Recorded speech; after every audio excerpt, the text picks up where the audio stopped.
നമസ്കാരം. ദേശീയം സർവ്വദേശീയത്തിലേക്ക് ഏവർക്കും സ്വാഗതം. UP പിടിച്ചാൽ ഇന്ത്യ പിടിക്കാമെന്നാണ് പഴമൊഴി. ഉത്തർപ്രദേശിൽ ആകെ 80 സീറ്റുകളാണുള്ളത്. 2019 UPയിലെ സീറ്റുകൾ BJP തൂത്തുവാരിയിരുന്നു. എന്നാൽ ഇത്തവണ സ്ഥിതി വ്യത്യസ്തമാണ്. ഇത്തവണ UPയിൽ നടക്കുന്നത് തീപാറും പോരാട്ടങ്ങളാണ്.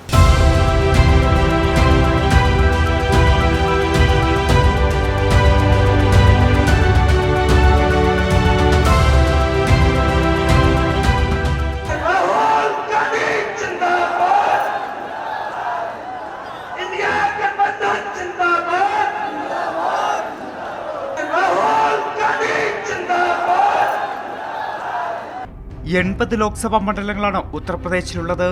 അതിനാൽ തന്നെ ഹിന്ദി ഹൃദയഭൂമിയിൽ ഉത്തർപ്രദേശ് പിടിക്കുന്നവർ രാജ്യം ഭരിക്കുമെന്നാണ് കാഴ്ചപ്പാട്. 2019 മോദി സർക്കാർ വീണ്ടും അധികാരത്തിലെത്തിയപ്പോൾ 63 സീറ്റുകളാണ് NDA ഉത്തർപ്രദേശിൽ നേടിയത്. BJP ഒറ്റയ്ക്ക് 62 സീറ്റുകൾ നേടി. എന്നാൽ ഇത്തവണ കാര്യങ്ങൾ അത്ര എളുപ്പമാകില്ല. അയോധ്യ രാമക്ഷേത്ര നിർമ്മാണം പോലും പൂർത്തിയാക്കാതെ തെരഞ്ഞെടുപ്പ് മുന്നിൽ കണ്ട മോദി ഉദ്ഘാടനം നടത്തിയെങ്കിലും അയോധ്യ എഫക്ട് ഇത്തവണ കുറവാണ്. ശ്രീരാമ രാം ശ്രീരാമ രാം ശ്രീരാമ രാം ശ്രീരാമ രാം ശ്രീരാമ രാം ശ്രീരാമ ശ്രീരാമ രാം ശ്രീരാമ രാം ശ്രീരാമ രാം ശ്രീരാമ രാം. അയോധ്യയിൽ തിരക്കുപിടിച്ച ഉദ്ഘാടനം നടത്തിയപ്പോൾ വീടും സ്ഥലവും നഷ്ടപ്പെട്ടതും നിരവധി പാവങ്ങൾക്കാണ്. ഇവരുടെ വോട്ടുകളും നിർണായകമാകും.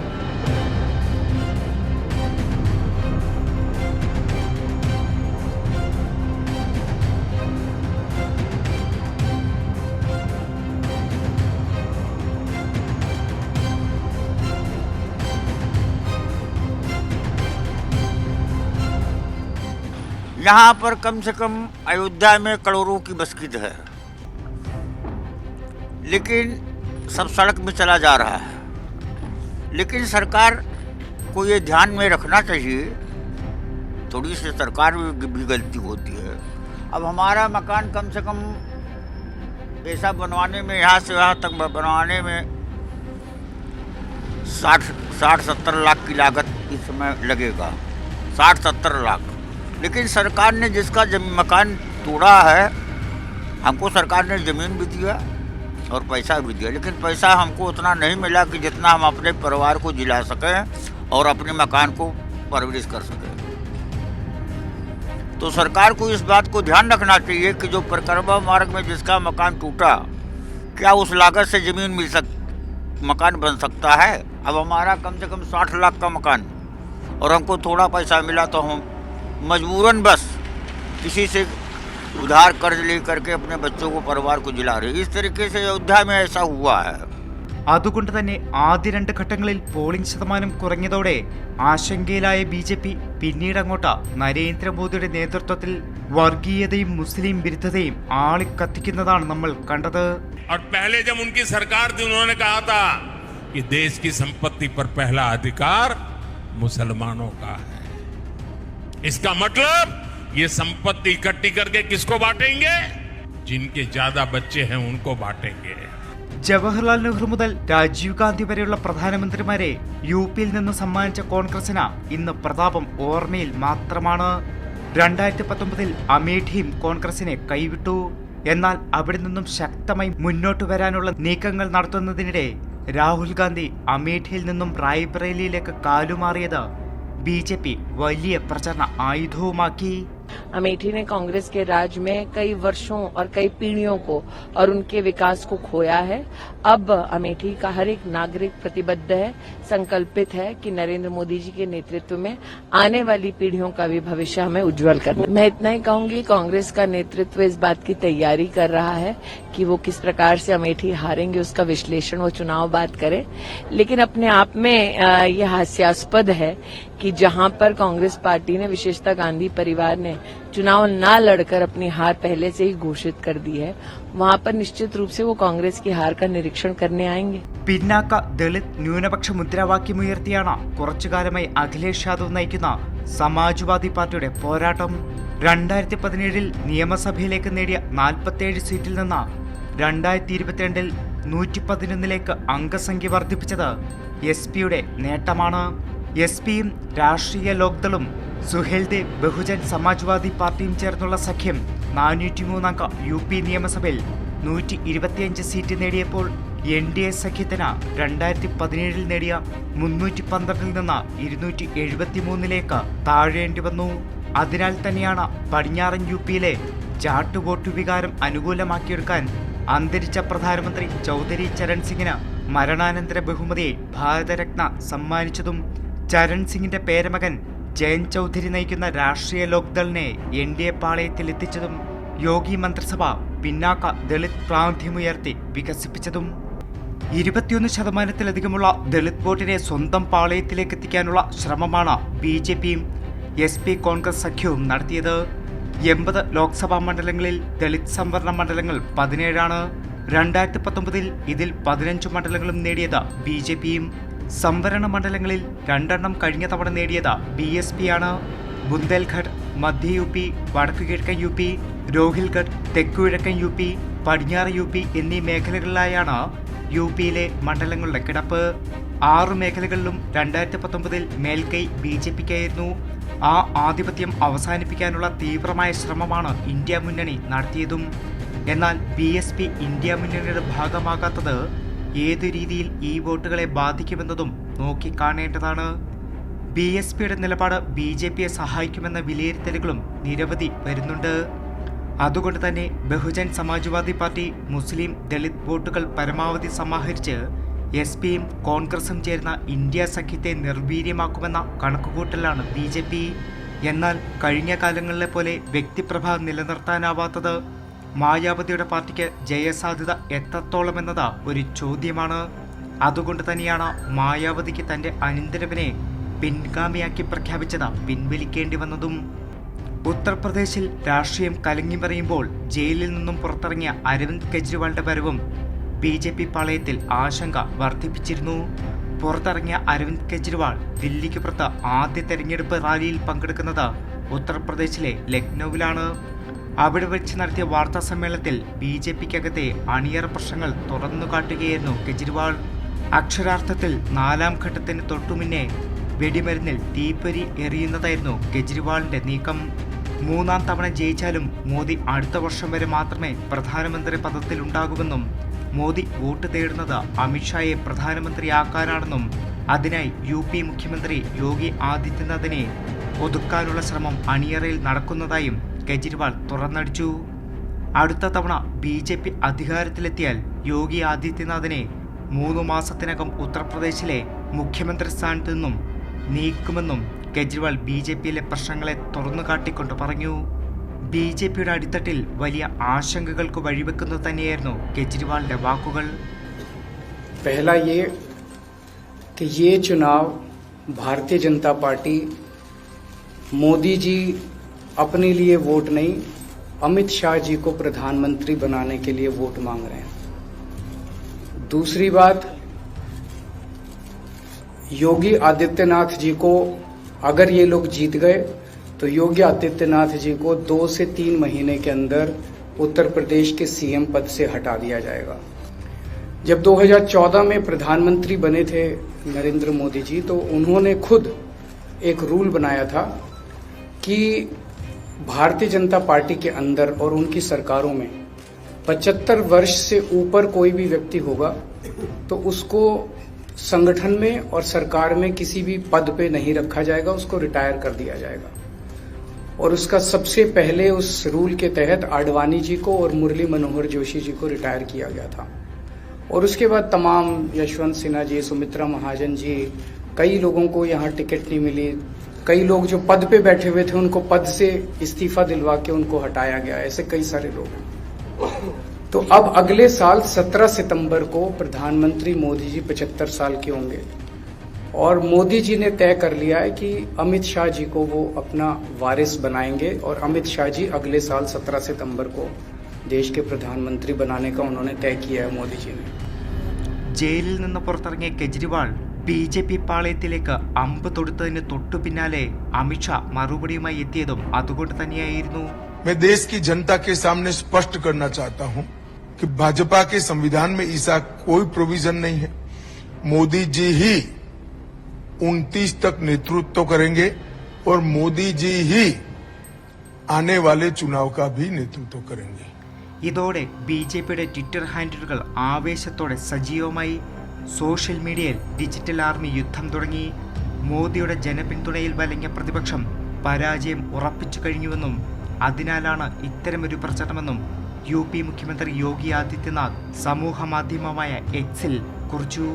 സത്യത്തിൽ കെജ്രിവാൾ എറിഞ്ഞ ചൂണ്ടയിൽ BJP കുടുങ്ങുകയായിരുന്നു.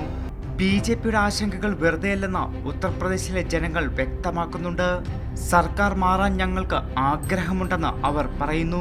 കർഷകരോഷവും അതിശക്തം. ഡബിൾ എഞ്ചിൻ സർക്കാരെന്ന് വാതോരാതെ പറയുമെങ്കിലും അതിന്റെ ഗുണഫലങ്ങൾ നമുക്ക് ഉത്തർപ്രദേശിലെ ഗ്രാമങ്ങളിൽ കാണാൻ കഴിയില്ല. ശക്തമായ ഭരണവിരുദ്ധ വികാരം തന്നെയാണ് നമുക്ക് ഉത്തർപ്രദേശിൽ കാണാൻ കഴിയുന്നത്. दाल को सब्जी को तरस रहे हैं इस सरकार में, तो सरकार बदल जाए तो ज़्यादा अच्छा नहीं, प्रभु के हाथ है। अरे भैया 5 किलो अनाज पूरा पड़ी, 5 किलो अनाज पूरा पड़ेगा हम लोगों को। सूख रोटी खा लेते हैं नमक से। 8 बीघा किसान हम, 3-4 बीघे ज़मीन पड़ी है, लेकिन क्या करिए वो उसका बोई थे ढील का और जानवर चढ़ डालते थे। कहाँ तक रात दिन ताकि साण यानी कितने पब्लिक का मार डाइस। ये गरीबों के लिए ये सरकार बहुत दुखदाई है। बनियानी पहने घूमा करते हैं हम लोग, बताओ क्या खाएं इस सरकार में। अगर सरकार बदल जाए तो प्रभु की इच्छा है, नहीं भाई हमारे बस में तो है नहीं कुछ। ഇത് കർഷകർക്കിടയിലെ പ്രശ്നം മാത്രമല്ല, തൊഴിലില്ലായ്മ യുവാക്കളെയും സാരമായി തന്നെ ബാധിച്ചിട്ടുണ്ട്. വികസനവും ഉത്തർപ്രദേശ് നേരിടുന്ന വലിയൊരു വിഷയം തന്നെയാണ്. ഇരട്ട എഞ്ചിൻ സർക്കാരിന്റെ വികസന പ്രവർത്തനങ്ങൾ ഗ്രാമങ്ങളിലേക്ക് എത്തുന്നില്ല. ഗ്രാമങ്ങളിലെ സ്കൂളുകളുടെ നിലവാരവും അതിദയനീയം തന്നെ. വൃത്തിഹീനമായ അന്തരീക്ഷം.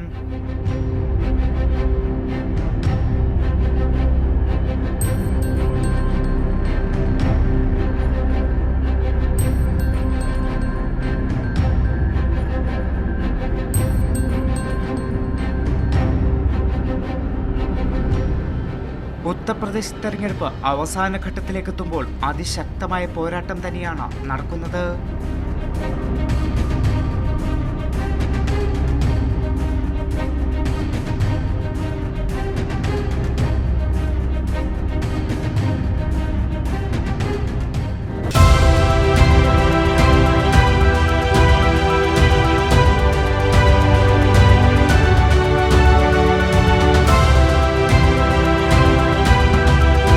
കർഷക സമരം ലോക്സഭാ തെരഞ്ഞെടുപ്പിലെ ജനവിധിയെ സ്വാധീനിക്കുന്നു. ഈ ചോദ്യത്തിനുള്ള ഉത്തരമാണ് ഹരിയാന. 2019 ആകെയുള്ള 10 സീറ്റുകളിലെ 10ഉം BJP തൂത്തുവാരിയിരുന്നു. എന്നാൽ ഇത്തവണ ഹരിയാനയിൽ BJP വല്ലാതെ വിയർക്കുകയാണ്.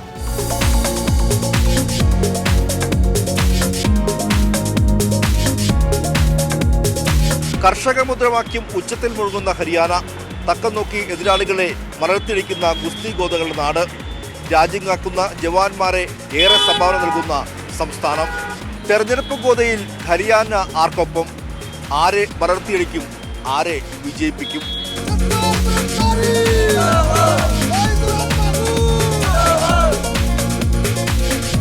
കർഷക സമരത്തിന്റെ മുദ്രാവാക്യങ്ങൾ ആദ്യം മുഴങ്ങിയത് ഹരിയാനയിൽ നിന്നാണ്.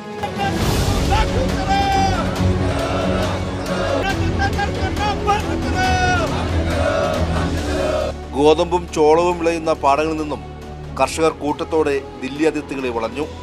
ബാരിക്കേഡുകളും മുള്ളുവേലിയും മണ്ണുമാന്തി യന്ത്രങ്ങളും ആണികൾ നിർത്തിയ ഇരുമ്പ് പലകളും തുടങ്ങി യുദ്ധസമാനമായ പ്രതിരോധം നരേന്ദ്രമോദിയും ഹരിയാന ഭരിക്കുന്ന BJP സർക്കാരും തീർത്തു.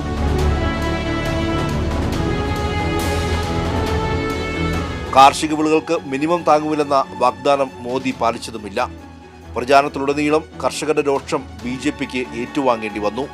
മുൻ മുഖ്യമന്ത്രി മനോഹർ ലാൽ ഖട്ടർ അടക്കം BJP സ്ഥാനാർത്ഥികളെ വോട്ട് ചോദിക്കാൻ പോലും കർഷക ഗ്രാമങ്ങൾ അനുവദിച്ചില്ല. BJP സ്ഥാനാർത്ഥികൾക്ക് വിലക്ക് പ്രഖ്യാപിച്ചു. കർഷക രോഷം വോട്ടെടുപ്പിൽ പ്രതിഫലിക്കുമെന്ന് ഹരിയാന കിസാൻ സഭ സംസ്ഥാന സെക്രട്ടറി സുമിത് തലാൾ. हरियाणा के देश के किसानों के साथ विश्वासघात किया, धोखा किया, जिससे काफ़ी नाराज़गी है लोगों के अंदर। और इस बार के जो लोकसभा चुनाव हैं उनमें एंटी BJP वोट करेंगे।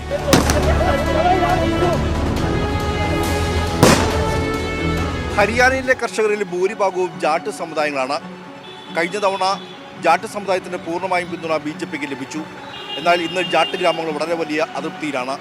മാത്രമല്ല BJPയെ പൂർണ്ണമായും ജാട്ട് സമുദായം കൈവിട്ടു എന്ന് തന്നെ പറയാം. 25% വരും ജാട്ടുകൾ. കൃഷിയും കന്നുകാലി വളർത്തലുമാണ് പ്രധാന തൊഴിൽ. മെച്ചപ്പെട്ട ജീവിത നിലവാരം പുലർത്തുന്ന ഇവർ BJPയുടെ കേന്ദ്ര സംസ്ഥാന ഭരണത്തിൽ അതൃപ്തിയിലാണ്. ഒരു മാറ്റം വേണമെന്ന് ഇവർ ഒരുപോലെ പറയുന്നു. कांग्रेस सरकार आओगी भाई, इसकी मदद कर रहे हैं.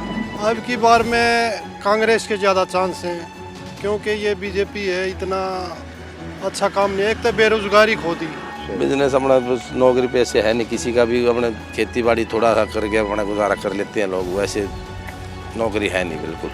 और कोई जाट जमींदार के बारे में कोई कुछ करा नहीं समाधान. 10 साल हो गए ना कोई आज तक रोड राड ये सब बुड्ढा साहब के बनाए ओढ़ हैं, इन्होंने कोई काम नहीं किया है. बेरोजगारी चरम पर चल रही है. കർഷക വിരുദ്ധ വികാരം സംസ്ഥാനത്തുണ്ടെന്ന യാഥാർത്ഥ്യം BJPയും സമ്മതിക്കുന്നു. കർഷക രോഷം വ്യാജ പ്രചരണമാണെന്നാണ് BJPയുടെ വാദം. जो फार्मर्स इशू की आप बात कर रहे हैं, ये पॉलिटिकल इशू था. फार्मर्स इशू तो ये क्रिएटेड इशू था, ये फार्मर इशू नहीं था, ये पर्टिकुलर लोगों के का क्रिएट किया हुआ इशू था. ये ജാട്ട് സമുദായത്തെ പോലെ തന്നെ അതൃപ്തരാണ് ഹരിയാനയിലെ ക്ഷത്രിയ സമൂഹമായ രജപുത്ര വിഭാഗവും. ദേശീയ തലത്തിൽ തന്നെ BJPയെ ബഹിഷ്കരിച്ച രജപുത്ര വിഭാഗം ഹരിയാനയിലും മോദിക്കെതിരായ ബഹിഷ്കരണം പ്രഖ്യാപിച്ചു. ഇത്തവണ മോദിക്ക് വോട്ടില്ല എന്ന് പ്രതിജ്ഞയെടുത്ത രജപുത്ര സമുദായം കോൺഗ്രസിനെ പിന്തുണയ്ക്കുമെന്ന് അസന്നിഗ്ധമായി പ്രഖ്യാപിക്കുകയും ചെയ്തു. രാജ്യത്തിന് അഭിമാനകരമായ നിരവധി ഗുസ്തി താരങ്ങളെ സംഭാവന നൽകിയ നാടാണ് ഹരിയാന. ഹരിയാനയിൽ ഒരു ഗ്രാമമുണ്ടെങ്കിൽ ഒരു ഗുസ്തി അഖാഡയും ഉണ്ടാകും. എന്നാൽ ഈ അഖാഡകളും BJP ഭരണത്തിൽ വലിയ അതൃപ്തിയിലാണ്.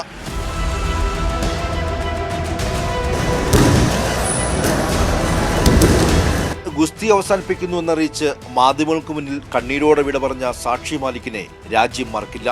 ഒളിമ്പിക് വേദികളിൽ രാജ്യത്തിന്റെ യശസ് ഉയർത്തിയ ഗുസ്തി താരങ്ങൾ സാക്ഷി മാലിക്, ബജ്രംഗ് പുനിയ, വിനേഷ് ഫോഗട്ട് തുടങ്ങി അഭിമാന താരങ്ങൾ ഹരിയാനയുടെ അഖാഡകളിൽ നിന്നാണ് ഉയർന്നത്. ഹരിയാനയിൽ എല്ലാ ഗ്രാമങ്ങളിലുമുണ്ട് ചെറുതും വലുതുമായ അഖാഡകൾ. കുട്ടിക്കാലം മുതൽ തന്നെ ഇവർ ഗുസ്തി പഠിക്കുന്നു. പാടത്ത് കിളച്ചിളക്കിയ മണ്ണിൽ രാവിലെയും വൈകിട്ടും പരിശീലനം. തക്കം നോക്കി എതിരാളികളെ മലർത്തിയടിക്കും. മണ്ണിൽ പൂണ്ടുനിന്ന് എതിരാളിയെ മണിക്കൂറോളം കീഴ്പ്പെടുത്തി നിൽക്കുന്ന പൈലവാന്മാർ. ശാരീരികക്ഷമതയും പ്രതിരോധ ശക്തിയും ആർജിച്ചെടുക്കാൻ തുടർച്ചയായ പരിശീലനം.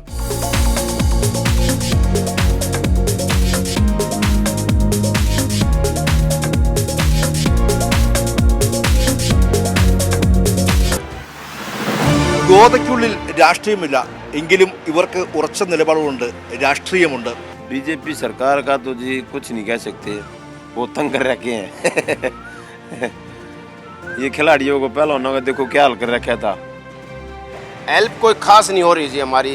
भूपेंद्र हुड्डा के उस समय में जो ये कांग्रेस सरकार थी, उस समय हमारी हेल्प अच्छी हुई. ये है जी, सरकार की तरफ से तो कोई मदद आज तक तो अखाड़े में मिली नहीं है. तो सरकार से यही है कि अखाड़ों में अगर सुविधा वो देंगे तो मेडल भी और ज़्यादा बच्चों के आएंगे. കോൺഗ്രസ് ഇത്തവണ വളരെ വലിയ ആത്മവിശ്വാസത്തിലാണ്. 2019 തിരിച്ചടി നേരിട്ടെങ്കിലും ഇത്തവണ ജനങ്ങൾ ഒരു മാറ്റം ആഗ്രഹിക്കുന്നു എന്നുള്ളതാണ് കോൺഗ്രസിന്റെ കണക്കൂട്ടൽ. അതുകൊണ്ട് തന്നെ വളരെ വലിയ പ്രചരണമാണ് കോൺഗ്രസ് സംസ്ഥാനത്തുടനീളം നടത്തിയത്.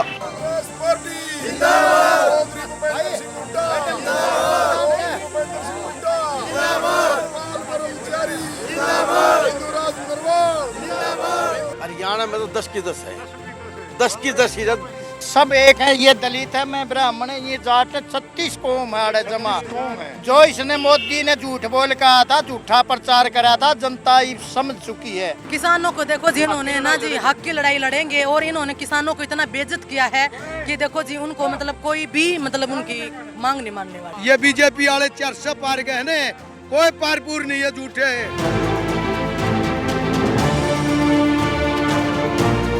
ഇന്ത്യ സഖ്യം മുന്നണിയുടെ ഭാഗമായി ആം ആദ്മി പാർട്ടി കുരുക്ഷേത്ര സീറ്റിലും മത്സരിക്കുന്നു. ഇത്തവണ കോൺഗ്രസിന് വലിയ തരംഗമാണെന്നും എല്ലാ സീറ്റും തൂത്തുവരുമെന്നും മുൻ മുഖ്യമന്ത്രി Bhupinder Singh Hooda. It looks like there is wave in favor of the Congress.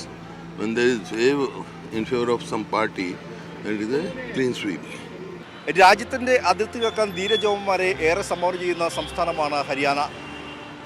Narendra Modi Pulwama ആക്രമണം രാഷ്ട്രീയമായി ഉപയോഗിച്ചപ്പോൾ 2019 അത് വലിയ നേട്ടമാക്കി BJP മാറ്റുകയും ചെയ്തു. എന്നാൽ നരേന്ദ്രമോദി സർക്കാരിൻ്റെ അഗ്നിവീർ പദ്ധതിയെ ഇന്ന് ഏറ്റവും അധികം എതിർക്കുന്നതും ഹരിയാന തന്നെയാണ്. वो तो 4 साल में क्या करेगा एक जवान? 4 साल में तो छुट्टी भी आएगा, बॉर्डर पर भी रहेगा, वो सारी वो सीन भी नहीं देख सकता. उसके लिए जब वो नाश कर दिया देश का. पेंशन कैसे आएगा? ना उसकी शादी हो, ना उसको नौकरी मिलेगी, ना उसको कुछ, वो तो सफाइल होगी उसका जीवन सारा. आपका कितने साल के मिलिट्री? मैंने 20 ईयर मिलिट्री में की. I spend my 20 years in military. In 2 years in Sri Lanka, Trivandrum and Chennai. Trivandrum. I live Trivandrum. My name is Dhan Singh, Naib Subedar Dhan Singh. ये अग्निपथ जो स्कीम है ना, ये सबसे बेकार स्कीम लाई गई है. एक जवान जब 4 साल होता है पूरा बॉर्डर को क्रॉस देख नहीं सकता.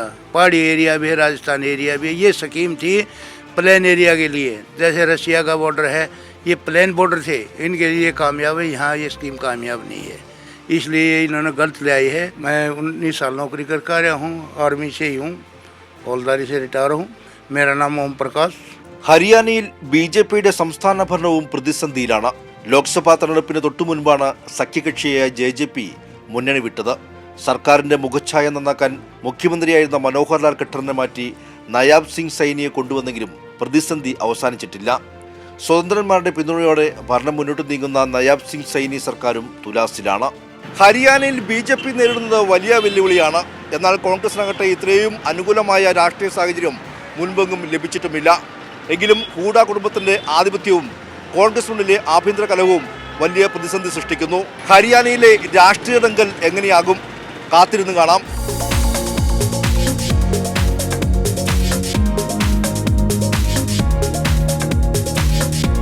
ലോക്സഭാ തെരഞ്ഞെടുപ്പിൽ ഇനി അവശേഷിക്കുന്നത് ഒരേ ഒരു ഘട്ടം മാത്രം.